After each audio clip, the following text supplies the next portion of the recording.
កោសយន់ណាជំនោសំបោក្លិនការផ្លាយផ្លាយមកវិញស្ដាយក្រោយពុំថយអើត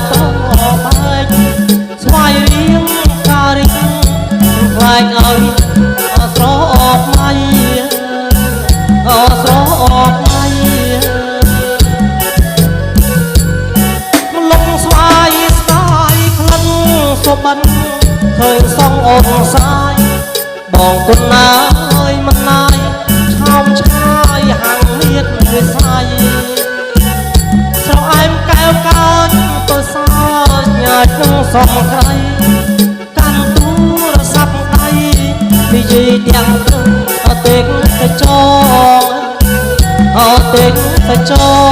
ងអូនស្លៀងសំពុតរត់មកស្វាគមន៍បងតែពីអូខ្ញុំផងឲ្យបងដងភ័យបងអ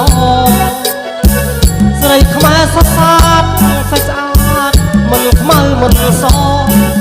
សំដីស្រីល្អបប